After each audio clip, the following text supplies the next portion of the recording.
We're just dating. You're not my husband, my girlfriend said after climbing into her ex's car at 2 a.m. I nodded and walked away.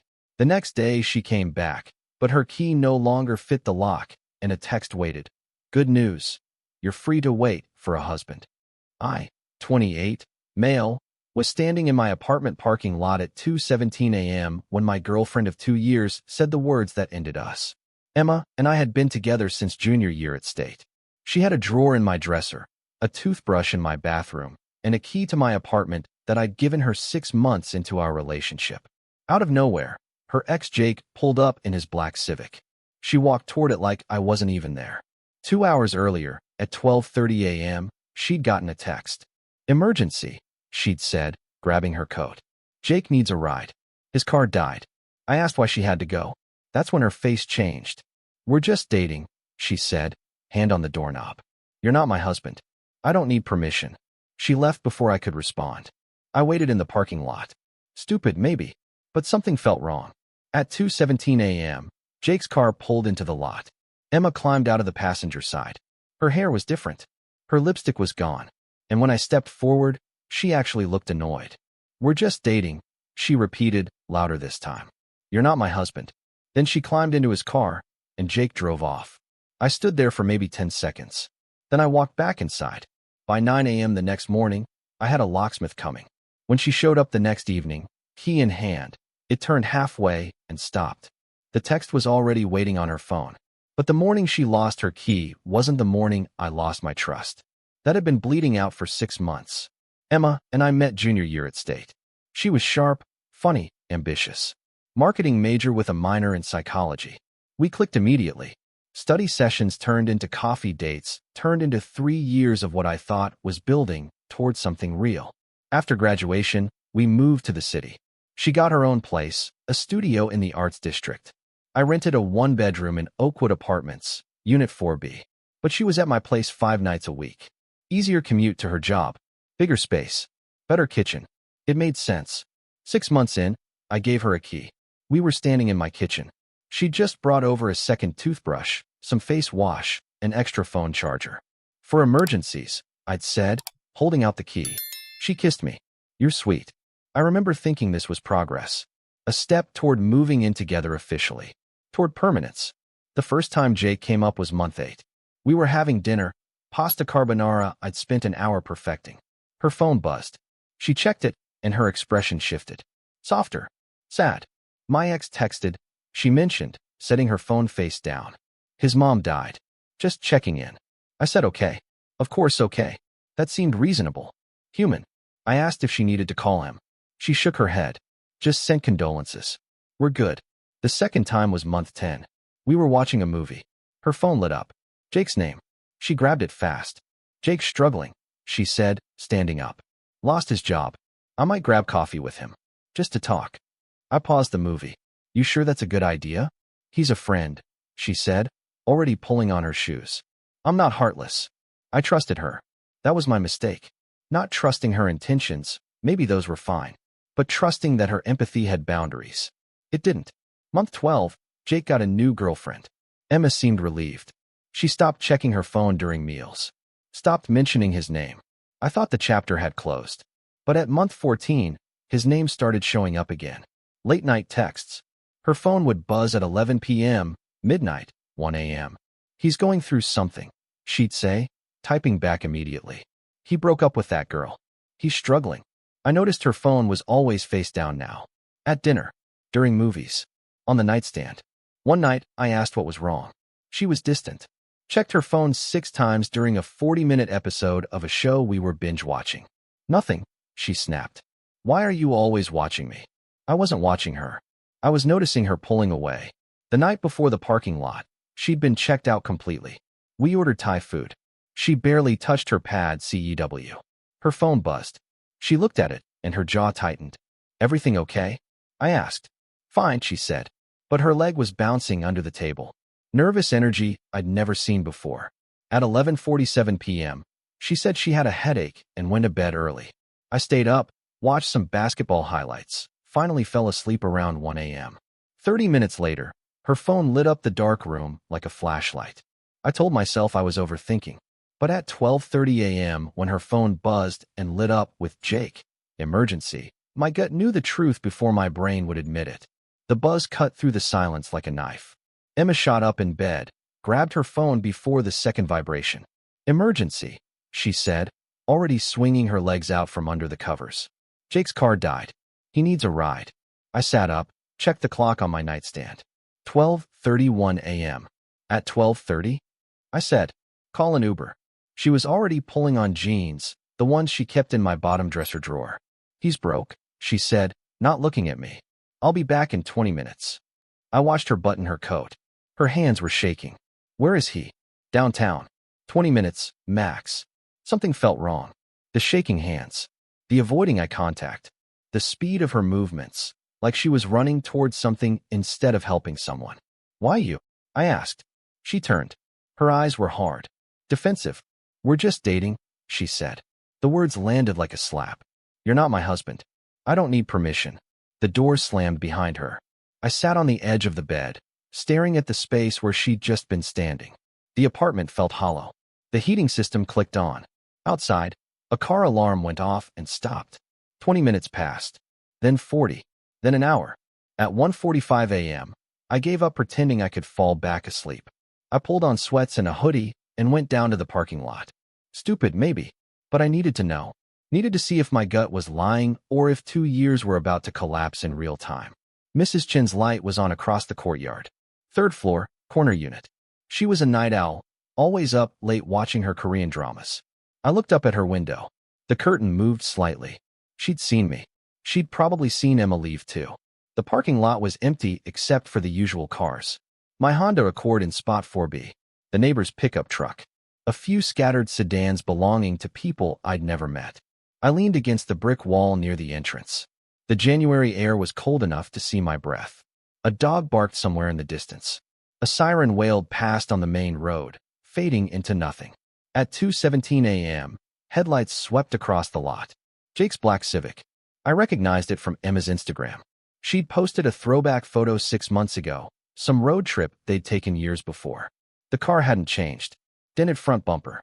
Ridiculous spoiler that looked like it came from a Fast and Furious clearance sale. The passenger door opened. Emma climbed out. Alone. Her hair was down, loose around her shoulders. She'd left with it tied up in a bun. I'd watched her pull the hair tie tight before she'd grabbed her coat. Her lipstick was gone. She'd reapplied it at 11 p.m., right before saying she had a headache. Some deep red shade she loved. Now her lips were bare. And when she saw me standing there under the parking lot light, she didn't look guilty. She looked annoyed. She walked toward me like I was the problem. Like I was the one who disappeared for 2 hours at 2 a.m. with an ex-boyfriend. That's when I realized this wasn't guilt. This was entitlement.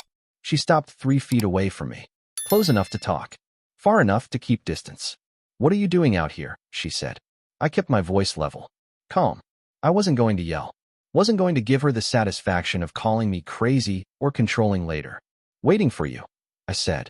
You said 20 minutes. She crossed her arms. Defensive posture. The same stance she used when her boss criticized her work. His car died in a bad area, she said.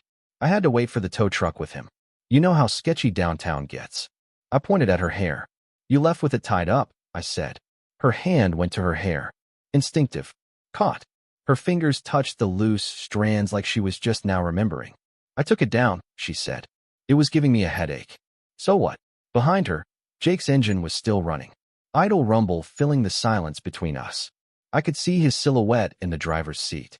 He wasn't looking at us. Just staring straight ahead like this was normal.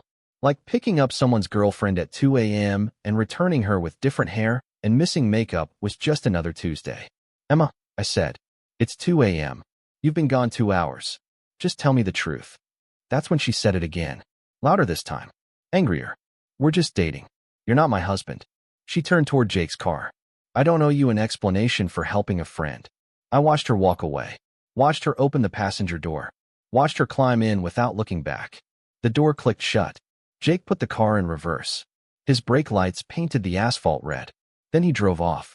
The sound of the engine faded into the distance. A truck passed on the main road.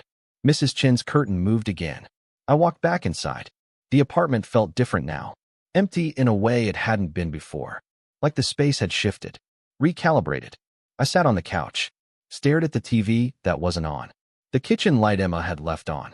Her coffee mug in the sink from yesterday morning. At 5:30 a.m., I texted Secure Lock Solutions. Found them on Google. 4.8 star rating.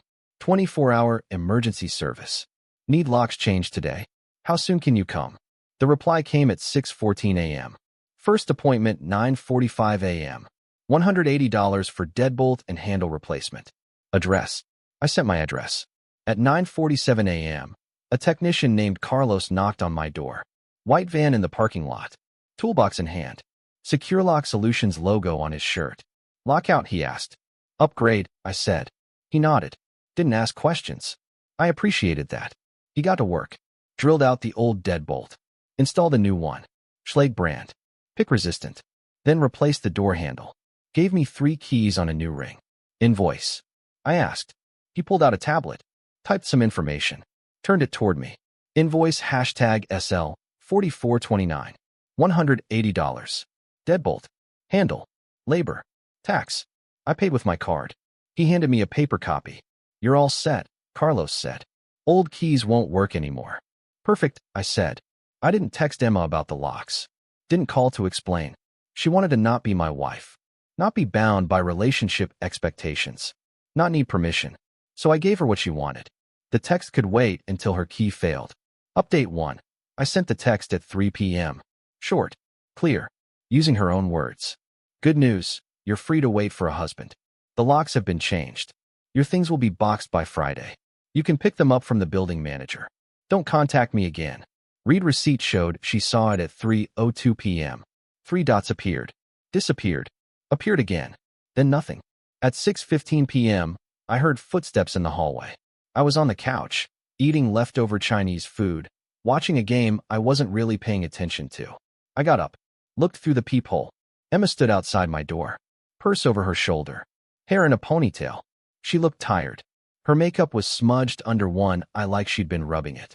She dug through her purse, pulled out her key ring, the one with the little leather tassel she'd bought in Portland last summer.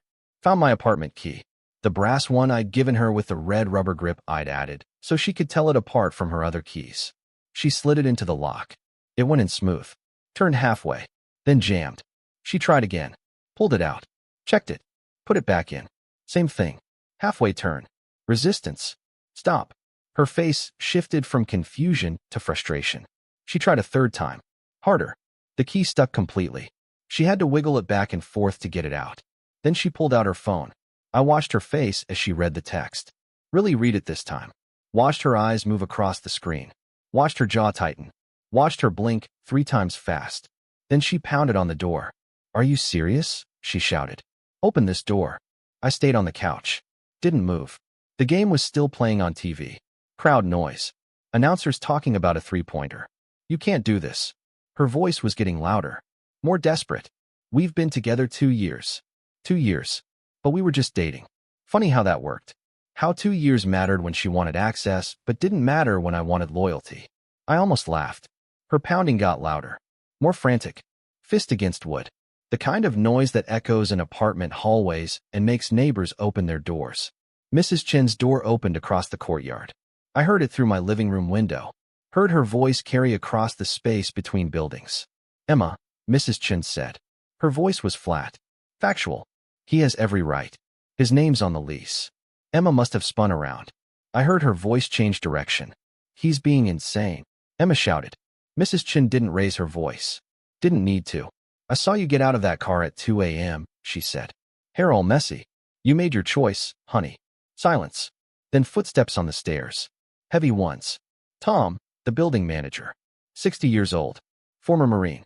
No-nonsense guy who fixed the broken washing machines and made sure people didn't smoke in the hallways. Problem here. Tom's voice. Calm. Authoritative. He changed the locks. Emma said. I could hear the tears starting. Voice breaking. I live here. You live here? Tom asked. I stay here, Emma said. I have a key. I've been staying here for months. Your name on the lease? Tom asked.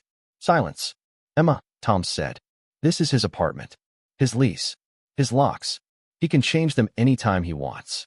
Now, do we need to call someone, or are you going to leave quietly? More silence.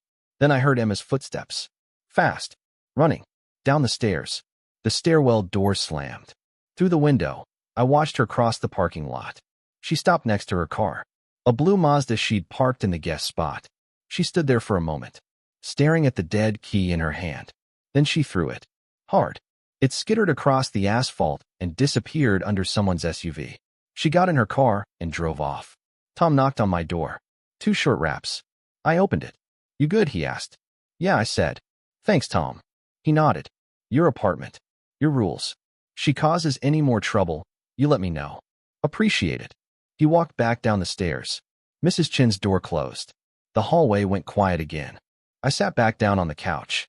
The game was in the 4th quarter now. I'd missed most of it. My phone stayed silent. Emma's number was already blocked. I'd done that right after sending the text. But I knew the silence wouldn't last. My phone exploded within the hour. Not from her. I'd blocked her number after sending the text. But our mutual friends had questions. And Emma, apparently, had a story. Update 2. The group chat lit up at 7:30 p.m. Our friend group. 8 people. College friends mostly. People who'd watched Emma and me get together. Celebrated anniversaries with us. Told us we were couple goals. Emma had posted first. I saw the notification. 15 messages before I even opened the chat. I scrolled up. Emma. Can't believe my name. Changed the locks while I was out. 2 years together, and this is how he treats me? Guess you never really know someone. 3 sympathetic reactions. Crying emoji. Heart emoji. Angry face. Then Mara jumped in. Emma's best friend since freshman year. Mara had been in their sorority. Stood up at Emma's sister's wedding. I'd always liked Mara. She was direct. Honest. Didn't do drama. Mara. Emma. You got into Jake's car at 2 a.m. What did you expect? The chat went silent. No reactions. No responses. Just that sentence sitting there like a bomb. 30 seconds passed. Emma. That was a friend emergency. Jake's car broke down. I was helping him. Mara. At 2 in the morning. Emma. Yes. Friends help each other. That's what decent people do. Then Mara sent a screenshot. Emma's text to her. Timestamp. 1:47 a.m. From last night. Jake's apartment is so much nicer than my name. SLOL. Forgot how good his taste is. The chat went completely quiet. I stared at the screenshot. Read it 3 times. She'd texted that while she was at Jake's place. While I was sitting in our apartment, wondering if I was crazy for feeling suspicious. My buddy Chris broke the silence. Chris, wait. She texted that while at Jake's place? After saying it was a car emergency? Devin, another friend from college, added another message. Devin. Dude. She told you last month she was just helping Jake with a job application at midnight. We all knew that was BS. More silence. Then Emma's name disappeared from the chat. Left group. Timestamp. 8:03 p.m. I didn't say a word. Didn't defend myself.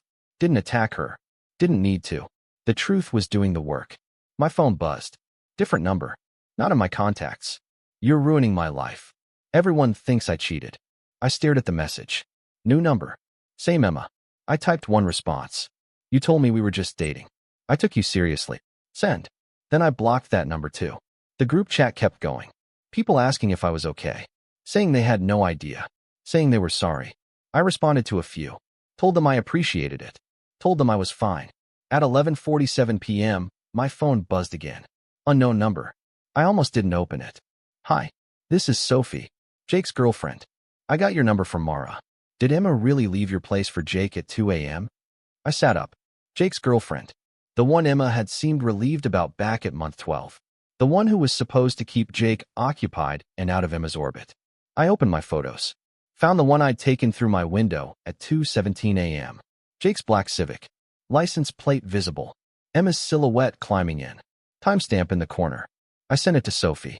This was last night. I'm sorry you're finding out this way. 3 dots appeared. Disappeared. Appeared again. Sophie. Thank you. I needed to know. He told me he was working late. I'm done. I didn't respond. There was nothing left to say. Sophie and I were in the same boat now. Both lied to. Both dismissed. Both replaced at 2 a.m. by someone who thought they deserved better. I set my phone face down on the coffee table. The apartment was quiet. No Emma checking her phone. No late-night texts buzzing on the nightstand. No defensive arguments about why she needed to help Jake again. Just silence. And for the first time in 6 months, That silence felt like peace. I thought that would be the end. Emma exposed, Jake's relationship in flames, and me moving on. But people who feel entitled don't accept consequences quietly. Update 3. 3 days after the lock change, Emma posted on Instagram a photo of her sitting in a coffee shop. Expensive latte in front of her. Eyes red. Mascara smudged. The caption, when you realize you gave someone 2 years and they throw you away like trash. Stay strong, ladies. Your worth isn't determined by men who can't handle a strong woman. Broken Heart Sparkles. The comments started sympathetic. You deserve better, queen. His loss. Men are trash. 14 likes in the first 10 minutes. Then Mara commented, you literally told him you weren't his wife when you got in your ex's car at 2 a.m. 23 likes. The comments section shifted. Someone named Jessica, who I vaguely remembered from a party last year, replied to Mara. Jessica, wait. Emma, is this about my name? Girl, I saw Jake's story yesterday. He was at a bar with a different girl. He captioned it fresh start with a smirking emoji. Emma deleted the post 58 minutes after posting it. But screenshots live forever. Mara sent me one. Just so you have it if she tries this again, she wrote. On Friday, my phone buzzed. Text from Tom. Emma's here for her stuff. I'd spent Wednesday night boxing everything. 2 suitcases of clothes. Her laptop that she'd left on my desk. Some books. A hair straightener. Face wash. The little succulent plant she'd bought for my kitchen window that I'd watered for 6 months, even though I didn't care about plants. I'd left everything in the lobby Wednesday night. Labeled boxes. Her name in black Sharpie. Tom sent a photo. Emma standing over the boxes. Hands over her face. Crying. One of the boxes was open. She was holding the succulent plant. I didn't respond to Tom. Just sent a thumbs up emoji. On Sunday, my phone rang. Unknown number. I usually don't answer those. But I was distracted, making breakfast, and hit accept without thinking. Please. Emma's voice. Broken. Raw. Can we just talk? She said. I set down the spatula. Turned off the stove. Whose phone is this? I asked. My mom's, she said. You blocked my numbers. There's a reason for that. I said. I made a mistake, she said. She was crying now. Full sobs. I know I messed up. I need you to understand. It was one stupid night. It didn't mean anything. One stupid night. It didn't mean anything. There it was. Confirmation. Not that I needed it. But hearing her say it out loud, hearing her admit something happened and then dismiss it in the same breath, that was the final piece. You said we were just dating, I replied. My voice was calm. Flat. I believed you. I didn't mean it like that, she said. I was confused. And now Jake won't even text me back. He's with someone else already. And everyone thinks I'm a terrible person. My friends won't talk to me. I lost my key to your place. I don't have anywhere to go. And there it was. The truth under the tears. She didn't miss me. She missed having access. Missed the apartment. Missed the backup plan. Missed knowing she had someone waiting while she figured out what she really wanted. Jake had moved on. Her friends had turned. And now she was alone with the consequences of her choices. Emma, I said. I'm hanging up now. Wait, I ended the call. Blocked her mom's number. Stared at my phone for 10 seconds. Then I put it in my pocket and went back to making breakfast. The eggs were cold. I threw them out and started over. Over the next month, I watched from a distance as Emma's world kept unraveling. Not because I wanted revenge, but because consequences don't stop just because you finally feel sorry. Mara kept me updated. I never asked, but she'd text me sometimes.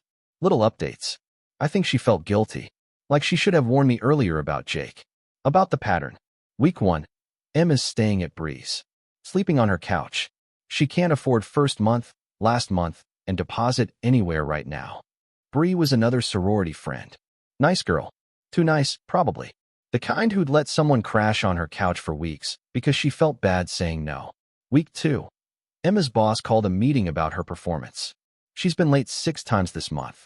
Someone said she was crying in the bathroom during lunch. Her job was at a marketing firm downtown. Good job. She'd worked hard to get it. $45,000 a year plus benefits. But marketing firms don't tolerate distracted employees. They bill by the hour. Every missed deadline costs money. Week 3. Mara sent a screenshot. Jake's Instagram. A photo of him and a blonde girl at a rooftop bar. Her name was Cassie according to the tag. They were holding drinks. Smiling. The caption, New Beginnings Sparkles. Emma had commented. One word, really? Jake had deleted her comment, then blocked her. You could tell because her profile picture disappeared from his followers list. Week 4, Emma found a studio apartment.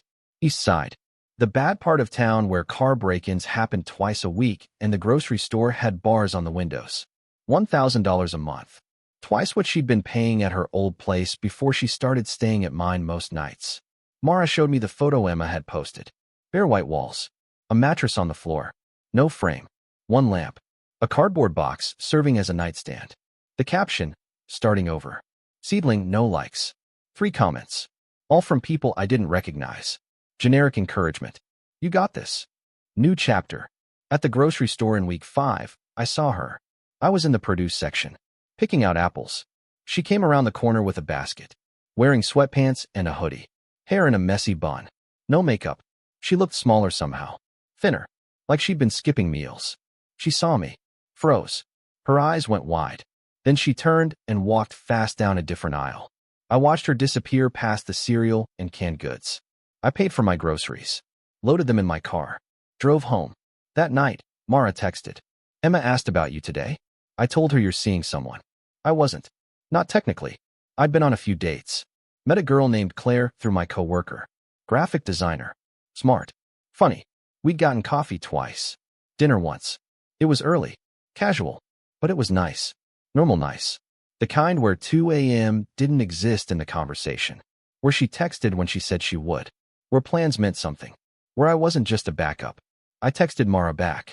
Thanks for looking out. She sent a thumbs up. Week 6 came and went. No updates from Mara. No sightings at the grocery store. Emma's Instagram went quiet. Her last post was still the studio apartment. Still no new likes. I didn't check her page after that. Didn't need to. The story was over. She'd made her choice at 2 a.m. in a parking lot. Chosen poorly. And now she was living with it. I wasn't angry anymore. Wasn't hurt. Just neutral. The way you feel about a stranger. Someone you used to know. Someone whose choices no longer affected your life. 3 months after the lock change, I ran into Emma one more time. And that's when I realized the key in my drawer wasn't a reminder of betrayal. It was a reminder of self-respect. 3 months and 12 days after I changed the locks, I saw Emma at a coffee shop downtown. I was with Claire. We'd been seeing each other for about 6 weeks now. Officially. The kind of official where we deleted our dating apps and talked about weekend plans together. The kind where her friends knew my name and my friends knew hers. We walked into the coffee shop on 3rd Street.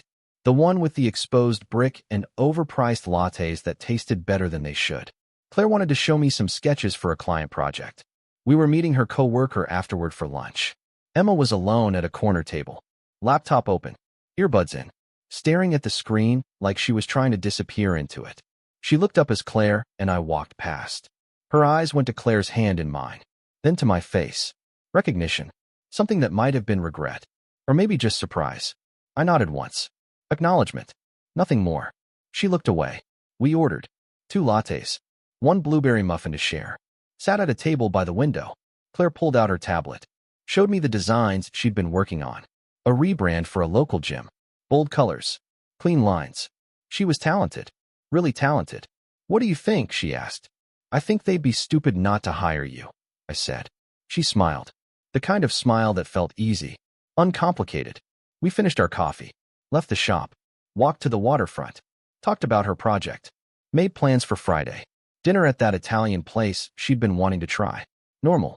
Easy. Number 2 a.m. emergencies. No, we're just dating qualifiers. No defensive reactions to simple questions. Just 2 people who chose each other and meant it. That night, I opened my desk drawer. The one in my bedroom where I kept random things. Batteries. Rubber bands. Old receipts I needed for taxes. Warranty cards for appliances. Emma's old key sat there. The brass one with the red rubber grip. I picked it up. Felt the weight of it. Turned it over in my hand. For a moment, I considered throwing it away. Tossing it in the trash. Symbolic gesture. Moving on. All that. But I put it back in the drawer. Closed it. Not as a souvenir of betrayal. As a reminder. Some people will tell you you're not enough to justify why they're leaving. And when you believe them enough to let them go, they'll come back insisting you were everything. The trick is knowing the difference between someone who loves you and someone who loves having access to you. Emma loved access. The key proved it. She never wanted me. She wanted the safety of my apartment, the comfort of my trust, the freedom to keep Jake in her back pocket for whenever she felt like exploring that option. When I finally stopped giving her access, she had nothing left to want. I closed the drawer. My phone buzzed. Claire, thanks for today. You're easy to be around. Red heart, I smiled. Easy. What a gift.